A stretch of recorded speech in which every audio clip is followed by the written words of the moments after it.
Well, as you may recall, silence is the sole trait that governs how much we speak. And sometimes it is really appropriate to speak, like if there's danger or if there's something we need to communicate or something we need to accomplish. As you may remember from a couple weeks ago, we were talking about like the different types of speech. We had 5 different kinds of speech, and some were okay, and some were kind of neutral, and some were not so good. Today, we're going to focus a little bit more on sort of some of the hurtful varieties of speech. But before we get there, maybe to begin, whether you were here or not, I think you all probably spoke in the last week or communicated. So if you stop and think about it, what are some of the things maybe you noticed about your speech or about your use of silence over the last week or two?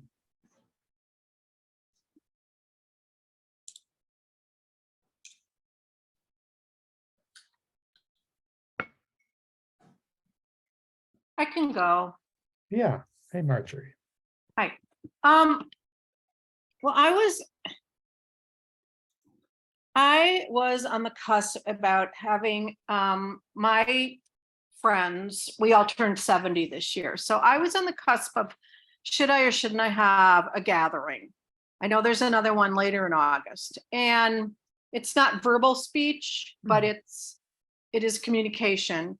And I just decided I am just going to put it out there. So I sent out the invitations and I got so many positive responses.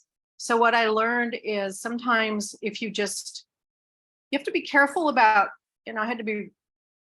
I consulted with another friend, shouldn't I do this? And she said, go for it. And it was worth it. So I'm looking forward to this. Sometimes you just have to put it out there, but be very careful about how you put it. And I think last week I also mentioned a situation where somebody kind of overstepped their responsibility with a volunteer group.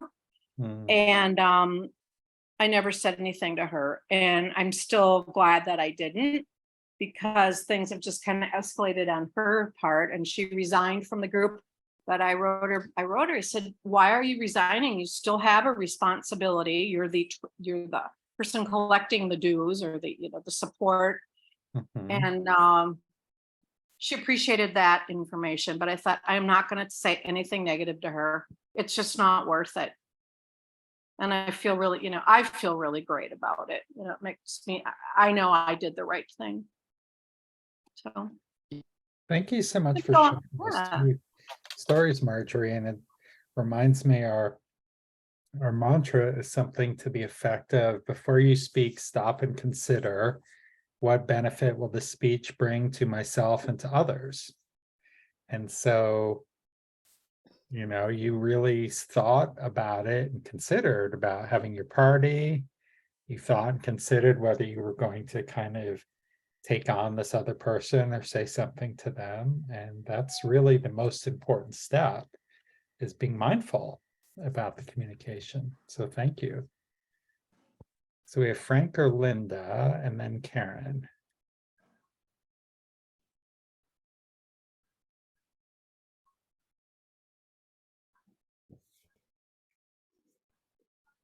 You are unmuted, I think. Nope, but we don't hear you.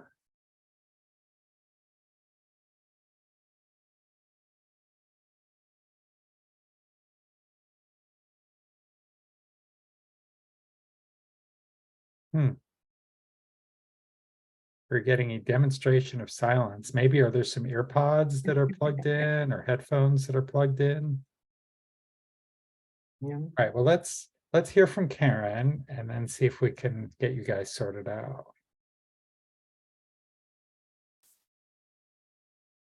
So I was thinking about how I had discussed in another class a year or two ago that silence being a fence. And so I went back to Google that, and I found a quote that I really like, and I thought to share it here. It was put very well. It says, silence is the fence around wisdom. if your foot slips, you can always regain your balance. But if your tongue slips, you can never recall the words. So think before saying anything in anger. And when I remember to think about silence as offense, it may not just pertain to saying something in anger. It's just a reminder for me. It's like a stop sign. Like, just think, and either you'll decide to say something or not, but it gives you that extra couple of moments. So I love the way this was phrased, that silence is the fence around wisdom. And it's very good visual for me. And for those who have heard me over the couple of years in this group, visuals are really helpful for me if your foot slips.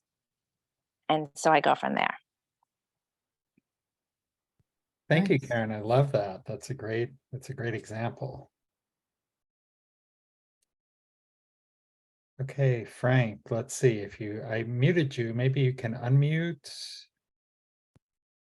No dice, huh?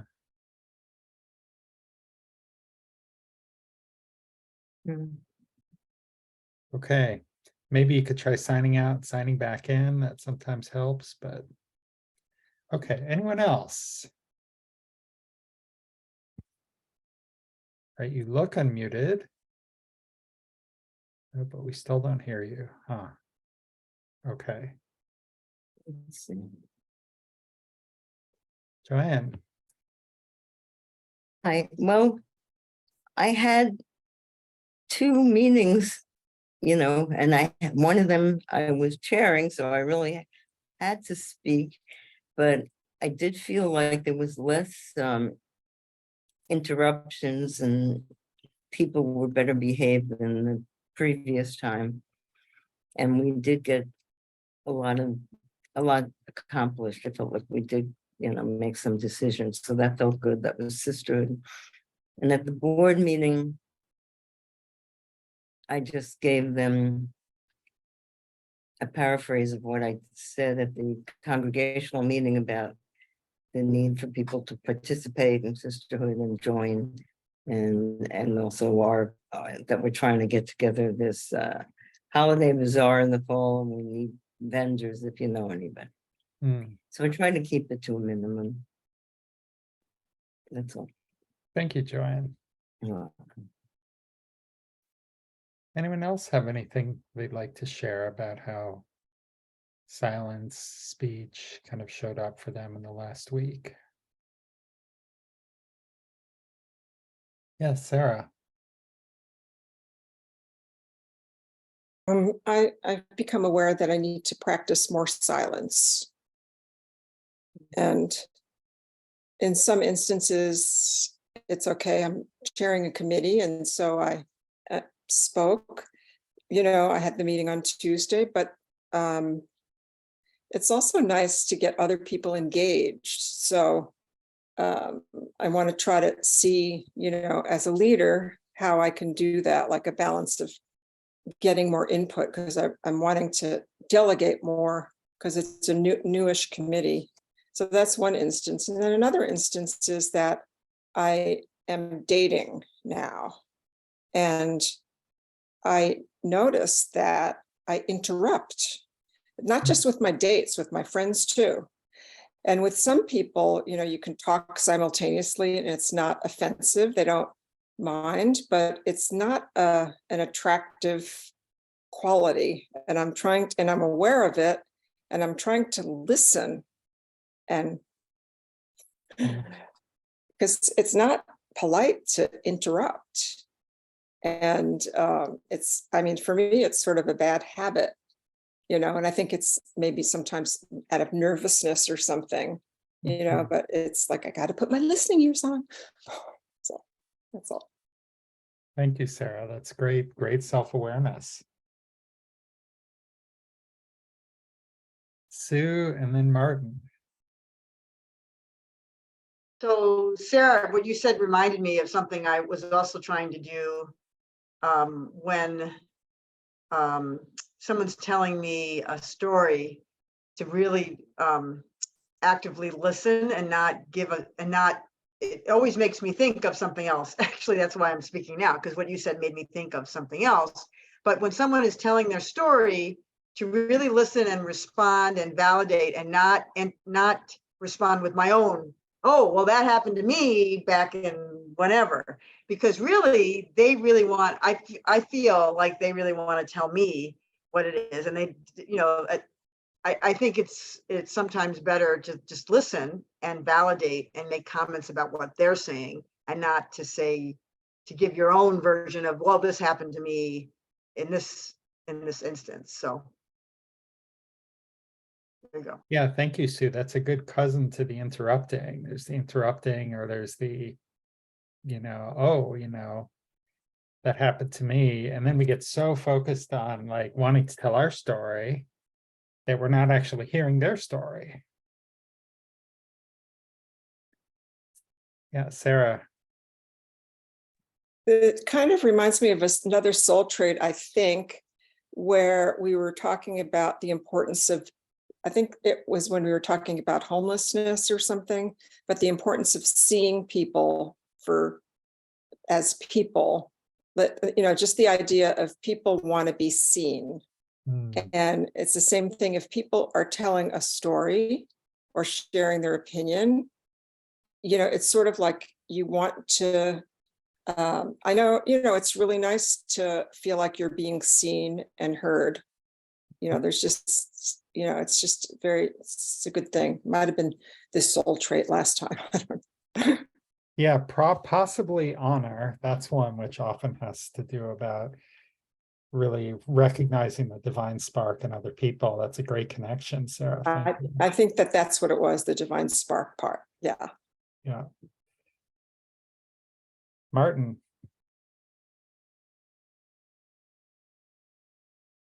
Martin, if you could remember to unmute, please. Okay, can you hear me? Yes. Sarah reminded me about interrupting people. I used to interrupt conversations a lot. And finally I realized that's not useful. So I put a little note on my refrigerator, say, okay, don't interrupt. And that seemed to work. And then, but it reminds me of the idea about, seeking to understand the other person rather than me trying to be understood. So, so Sarah, thanks for reminding me about all that. Thank you. Thanks, Martin. Karen. So I was reading something else about silence that struck a chord with me. I tend to be quiet a lot and take introspective time. And when I read this piece, I thought, wow, I didn't realize that most other people may not do that, which is that sometimes silence is really good for us to plan our day, to figure things out. And I was reading about an exercise where it was suggested that after getting up in the morning, although it could be done at other times during the day, someone takes an hour of silence for themselves.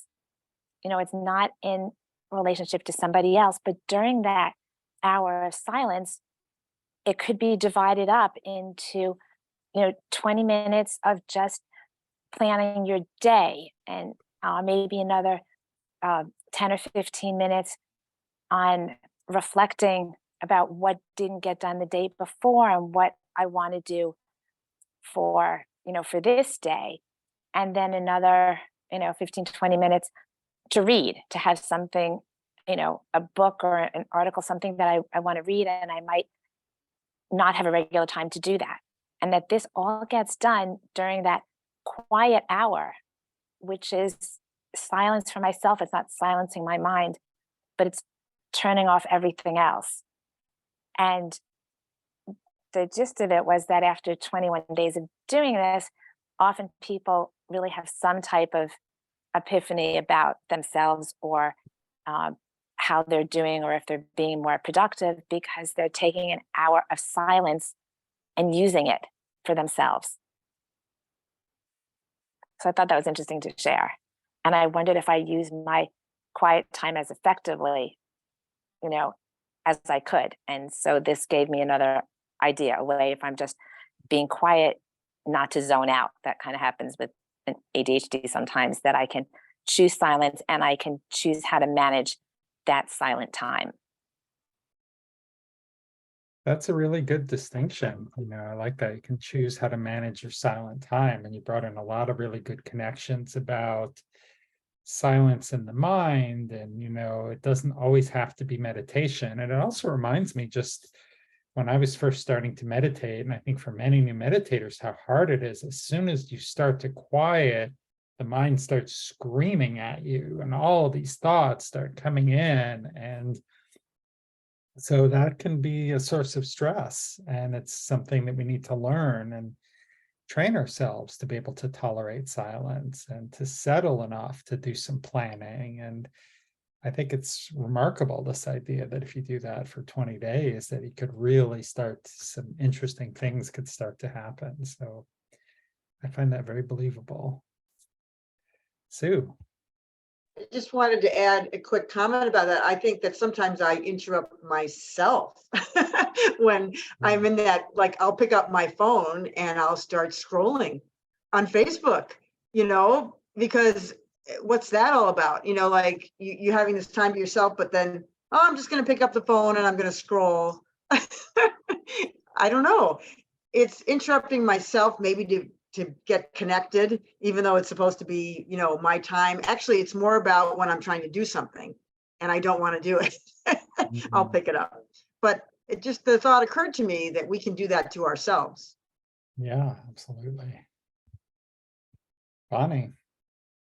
So I mentioned 2 weeks ago that a friend of mine had passed away, very good friend, and that I had said to her daughter, and I attributed this to Karen because we talked about it in our own Chavruta session, that at the Shivas, I would go up to her, and I said this to her before Shiva started, that if things were too much and there were too many people around her, that she could come up with a signal and just say the word to me, which turned out to be pineapple.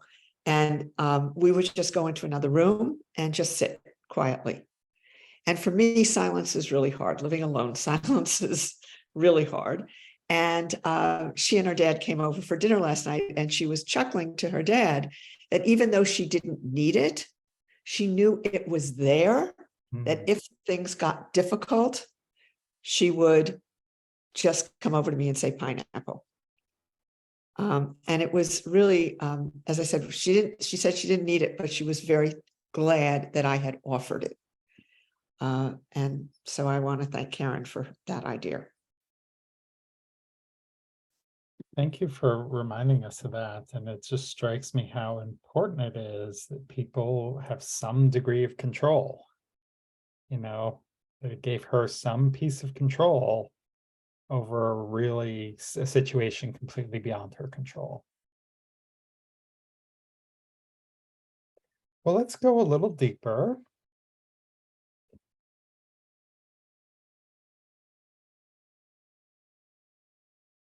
And let's see, is this where we were today? Yes, it was, I believe. Yes, that is today. Okay, so we talked about the spectrum last week, and we sort of touched on it. We touched on this idea of what benefit will my speech bring to other people. Let's talk about Lashon Hara, evil talk. May I have a volunteer to unmute and read this first bullet? I will. Okay. Evil talk, Lashon Hara, is so grievous a sin because it kills 3 people: the one who speaks evil, the one who listens to the evil talk, and the one who's being slandered. Thank you. Do you want me to stop? Yeah, let's stop there.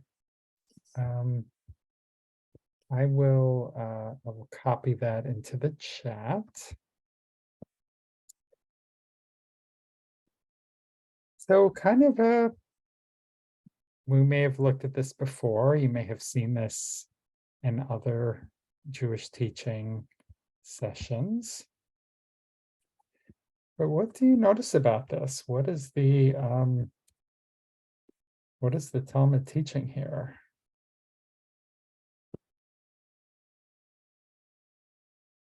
Yeah, Bonnie, and then Sue.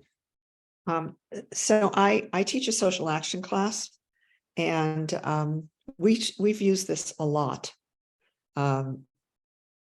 Because the people that we're working with or doing social action projects are often not people that these kids run into on a regular basis. They're often unhoused families. And so it's what the teens have told me is it's easy to gossip about them.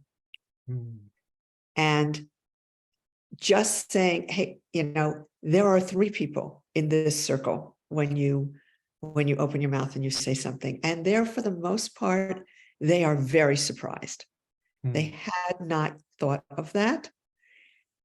And their responses are very interesting. And in several cases, they've come back to me and said, I was about to say something and I shut my mouth. And who was the third person that they were surprised about? The person who they were talking about. That didn't enter their thought process. Oh, it's you and me. What difference does it make? So teens are great. Thank you. Sue. So I actually first learned this. I studied with Judith Abrams of blessed memory, and we studied this. And that gossip is one of the worst possible things you can do, and above everything else. And then the thing I really struggled with is when I'm around people that are talking about other people, and the second piece of the quote where it says the one who listens to the talk. So for me, that's always most difficult, because it's hard when it's a group and people are talking, you can either, and you can't leave the room, you can try to change the subject, you can try to say something nice about the person, but when we were just talking about how someone wants, they want to speak and they want you to listen, it's a very fine balance and difficult to stop that person. And if they're just talking, how do you, and you're listening. So I struggle with that one. And I ask for ways, what do you do? And, what I've heard is that you can, like I said, you could try to say something nice, change the topic. I don't know, close your ears sometimes. I'll be at the gym and on a treadmill and people will say things and I'll just try to ignore what they're talking about. I mean, that's another way that I deal with it. But it's always bothered me, that piece, when you're an active listener to what they're saying, what to do. That's a hard one. Absolutely. That's one of the big challenges, especially in our culture, where it's all about, the juicy bits. Martin. You can hear me? Yes. That might be an appropriate time to interrupt. Yeah, certainly could be. So you have Karen and then Marjorie. That's what I was thinking, Martin, is that silence may not be the right approach if a better approach is to stand up for right. Giving somebody the floor for evil speech, I'm not sure that that's what active listening is about, although it lets us know what other people's thoughts are. At some point, if I'm actively listening to evil speech, then I probably would not stay silent. Thank you, Karen. We have Marjorie and then Joanne. Many years ago, I was gathering, and I will never forget this situation. And somebody was telling a racial joke, and I immediately said, I got up, and so they said, well, where are you going? I said, I'm going outside to get some fresh air. And I shut that group down like that. So sometimes you do have to just you just have to leave. You just have to not be a part of it at all. That's what I did. Otherwise, maybe you just say, why do you feel, put the ball in the person, the person, oh, look at the baby. Oh, well, that just took me to a whole new place. Okay. Oh, look, I forgot my train of thought. You just have, just find out where it's coming from. I guess I like to investigate. Well, why do you feel that way? But that would be that's my perspective. I mean, that's just a few examples. Thank you, Marjorie. Joanne. So I was just gonna say that I remember at least one occasion said Lashon Hara, somebody was talking about somebody, like, don't do that, and people in my community know what that means, and in fact, a number of years ago, we did like studying Chafetz Chaim's book on Lashon Hara, which was very good. And I think it's necessary to say something, because otherwise you're killing somebody. Yeah. Or yourself. Okay. Thank you, Joanne. Yeah, I remember once at my school, it was maybe my second year, one of the faculty had left under a cloud because it turned out they had had an affair with a student. And I was talking with a couple of friends of mine, and they were starting to speculate. I wonder who it was. And I was like, let's stop. I don't want to hear it, because it's not, I have my ideas, they have their ideas, but it's just, why bring that cloud to someone and why speculate in that way? There's another, in Joseph Telushkin's book, Words That Hurt, Words That Heal, he quotes a psychologist, and I can't remember who it is, but the bottom line, I thought this was really interesting, is if you're gossiping about a third party, you lose an opportunity to connect with the person you're with. So rather than gossiping, maybe there's a way, it's like, well, rather than talk about that person, I'd like to get to know you better. What do you like, and that could be a connecting way to redirect. Now, I promised in the email today, I was going to talk about this feathers in a pillow story, which, how many people have heard this story before? Okay, a few, but not everyone. So this story takes place at a village in Eastern Europe, and there was a man who loved to gossip and loved to spread tidbits. And he found out something really juicy about a particular businessman, and he told everybody. And this man got back to him, and this man went to the rabbi and said, my business has been ruined. He's told this story about me. What am I going to do? So the rabbi called in this gossiper, and he said to him, you've told this story about him. You've hurt his business. And the man said, but Rabbi, it's true. And the rabbi's answer was, true, not true. What does it matter? You've ruined this man's reputation. And he felt very badly about this. And he said to the rabbi, well, what can I do? And he said, okay, well, take this pillow. And he was a big down pillow, filled with goose feathers. And he said, take a knife and rip it open and go to the window and scatter all the feathers out the window. So the man did this. And he said, okay, and now I want you to go and gather all of those feathers and put them back in the pillow.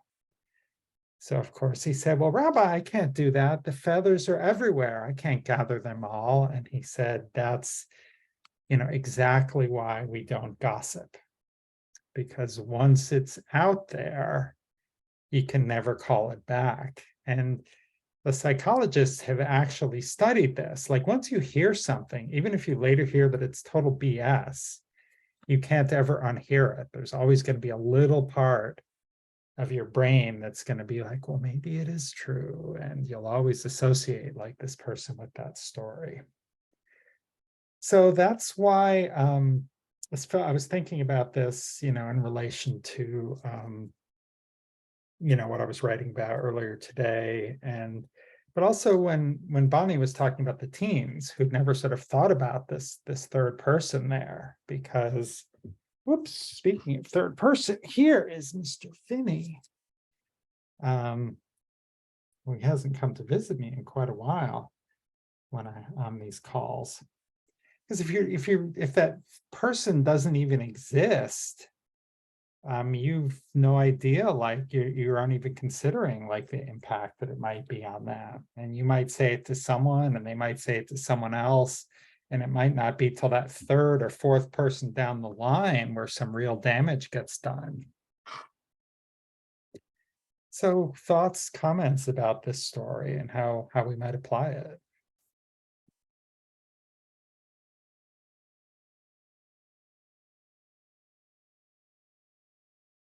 Yeah, Marjorie.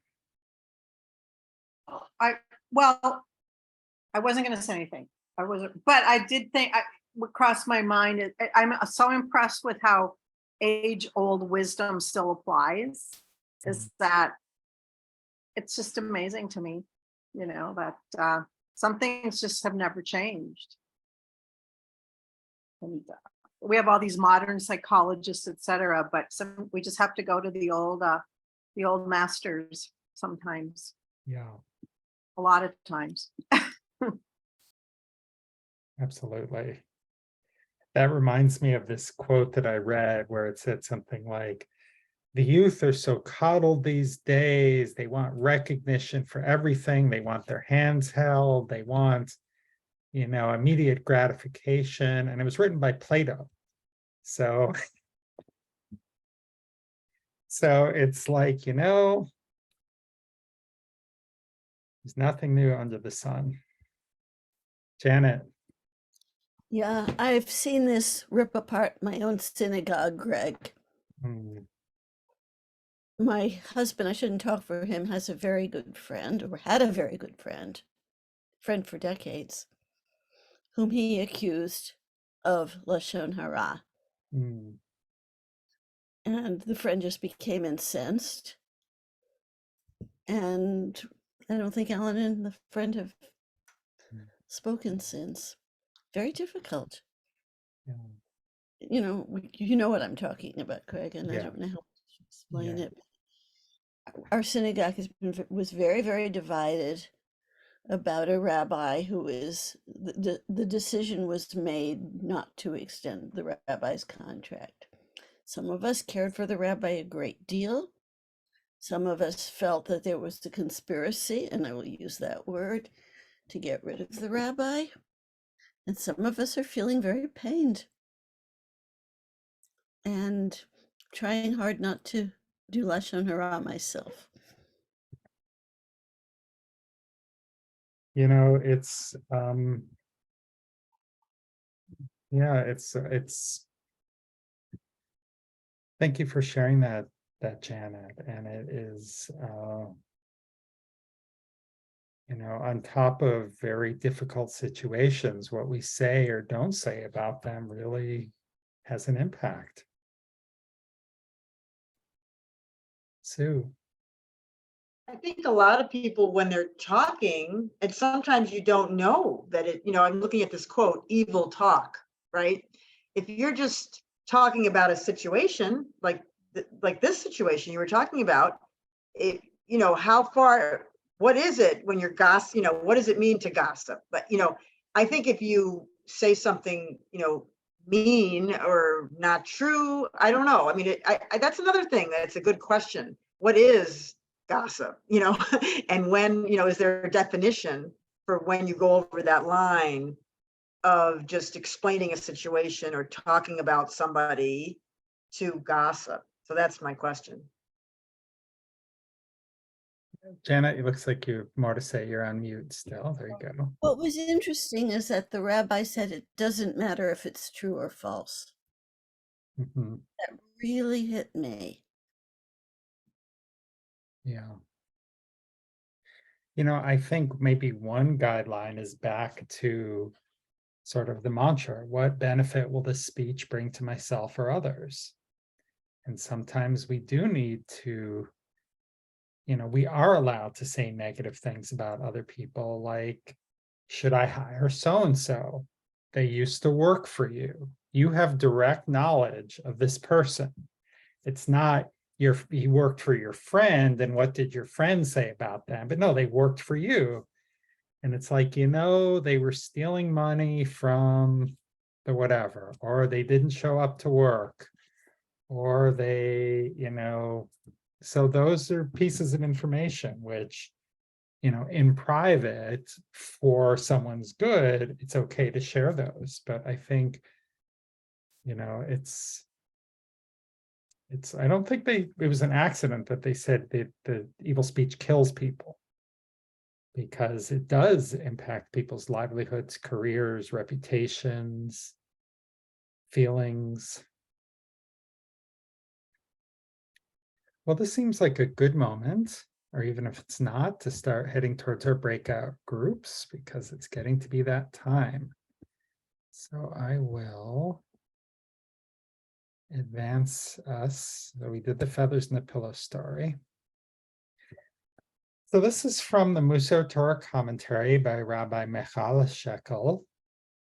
And she's talking about the story of Korach, where Korach is objecting to the leadership of Moses and Aaron, and Moses gives a long, you know, impassioned speech about this, but Aaron sort of, as Rabbi Shekel wrote, Aaron remains silent in the face of threats to his position and reputation.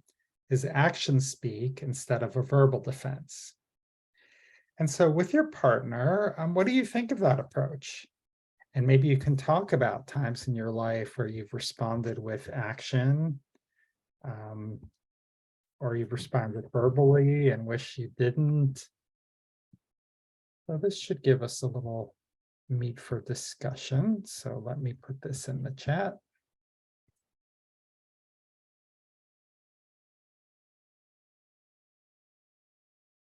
And then we will open the breakout rooms.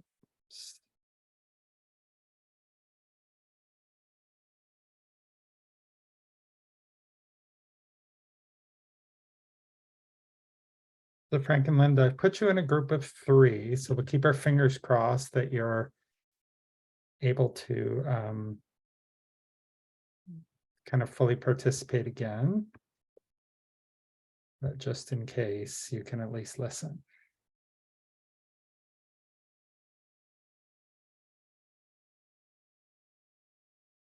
No.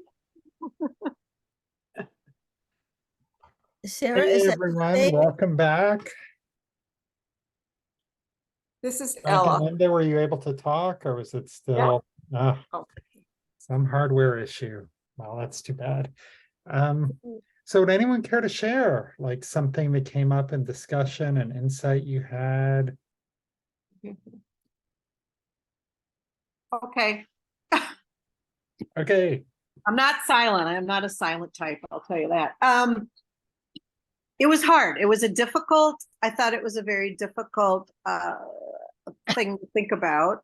We kind of talked about what was going on before and after the parsha, for one thing, the area that you had quoted, because to me, it's so much easier to speak rather than take action. And what else did we talk about? What else? Like taking action. Oh, I brought up, is speech an action anyway? We talked about that, like is talking actually the action, but it's more like like actually getting out of your, like, removing yourself or bringing yourself into a situation. So we had some interesting points. yeah. I'm still early. Action. Thank you, Marjorie. Other thoughts? Joanne? Yeah, so, yeah, I was just thinking about when Moses in the last Parsha, well, it wasn't the last one, but Before. recently, when the last time he hit the rock and he was supposed to talk to it. Mhm. And, I read, I think it was Rabbi Sachs who said, he had lost his sister. And I said, maybe, he was angry that he lost his sister. And also maybe she was an influence on his behavior.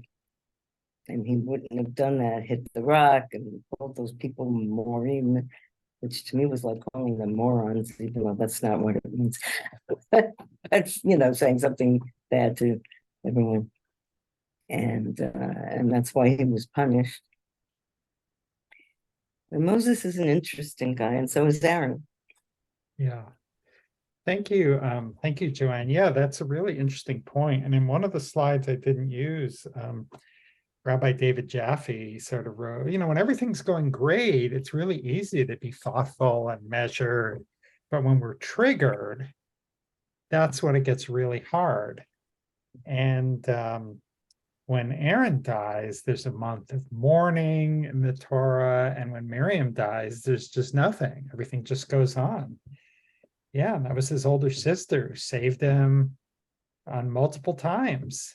And so he is undoubtedly was not at his best at that point.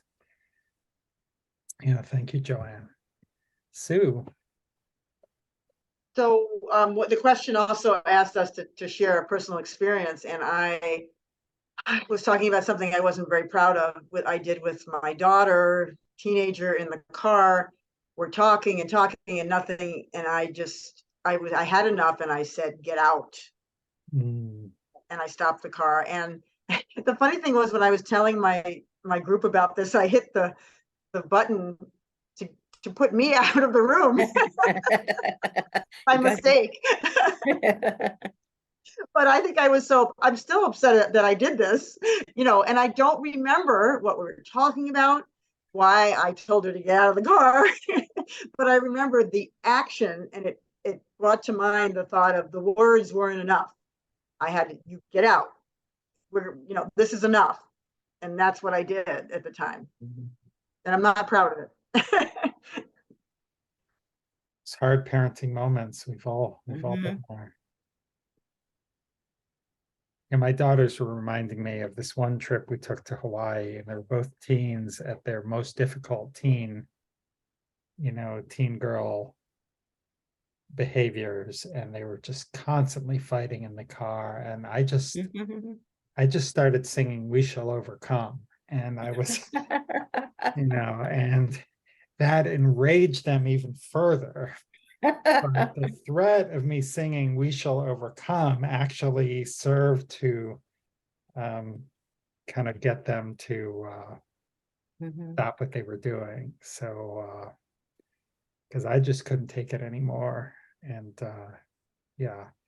And we were in Hawaii. Or like, we're in Hawaii and you two are at each other's throats the whole time. And so that was not so good. Well, okay. Well, I think we'll end with a slightly longer closing meditation, which we'll do in silence. And then after that, I have an update on the Elul workshop, which is going to be starting in a couple of weeks. So if anyone wants to hang out and learn about that, we'll let you know. So for now, let's all relax in our seats and close our eyes. Take a minute or two of silence.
When you're ready, you may open your eyes.